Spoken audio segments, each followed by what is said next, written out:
পূর্ণ একটা অংশে আসি। শুধু এ রাজ্যের নয়, এ দেশের মানুষকে প্রচণ্ড নাড়া দিয়েছিল ভয়াবহ যে ঘটনার অভিঘাত, সেটা হলো আর.জি. কর। ন্যায় বিচারের দাবিতে ভারতীয় বিচার ব্যবস্থার দিকে তাকিয়েছিল গোটা দেশ। কিন্তু আপনাকে সামনে পেয়ে আজ পরিষ্কার প্রশ্ন রাখতে চাই, দিনের শেষে ন্যায় বিচার কি পেলাম আমরা? হাইকোর্টের বিচার নিয়ে তো কোনো অভিযোগ ছিল না, তাও আমরা কি দেখলাম? একটা রবিবারের দুপুরে সুমোটো দেশের সর্বোচ্চ আদালত সুপ্রিম কোর্ট মামলাটি গ্রহণ করলো। কিন্তু আবার বলছি, দিনের শেষে ব্যবস্থাটার কি সংস্কার করা গেল?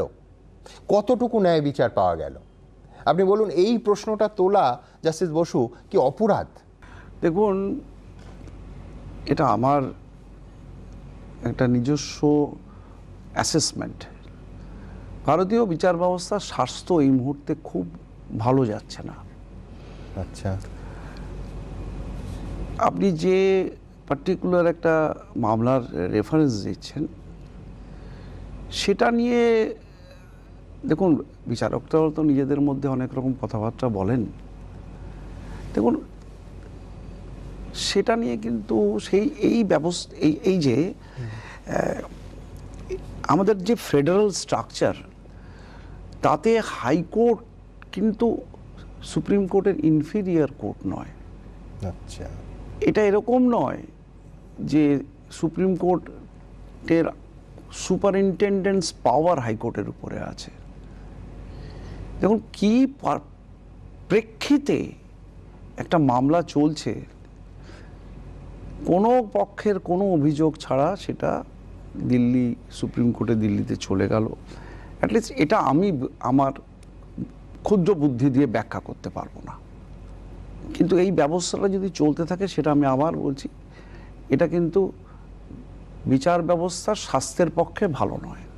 আর তাও যদি দিনের শেষে সাধারণ মানুষ দেখতেন যে ন্যায় বিচার পাওয়া গেল, আমি বলছি, আপনি ভাবুন, আমি একেবারে লেম্যান, আমি আইনের কোনো শিক্ষা আমার নেই, কিন্তু অভয়ার মর্মান্তিক ঘটনাটা যে রাজ্যে ঘটেছে, সেই রাজ্যের কোনো প্রতিনিধিকে না রেখেই একটা দেশজোড়া কমিটি তৈরি হলো হাসপাতাল বা স্বাস্থ্যক্ষেত্রে মেয়েদের রাতের নিরাপত্তা নিয়ে। প্রধান বিচারপতি হিসেবে তার শুনানির শেষ দিন ডিওয়াই চন্দ্রচূড় নিজেই বললেন যে এই কমিটির কাজ তেমন এগোয়নি, তিনি হতাশ। মানেটা কি? কারা সুপ্রিম কোর্টের নির্দেশ সত্ত্বেও সেই কাজটা করলো না? তাদের কি কোনো শাস্তি হলো? তারপর কি হলো? একটা সুরক্ষা কাঠামো তৈরি করার কাজটা আদৌ কি এগোলো? না, আমরা জানতে পারলাম না। দেখুন, ভারতীয় বিচার ব্যবস্থা সম্পর্কে চূড়ান্ত শ্রদ্ধাশীল আমরা সব সময়, আমার দর্শকেরা জানেন। কিন্তু আর.জি. করের ঘটনার এত মাস পর যদি কারুর মনে হয় যে আসলে ঘটনাটাকে ধামাচাপা দেওয়ার চেষ্টা হয়েছে, কৌশলে শুধুমাত্র মানুষের ওই ক্রোধটাকে প্রশমিত করার চেষ্টা হয়েছে, তাকে কি খুব দোষ দেওয়া যাবে জাস্টিস বসু?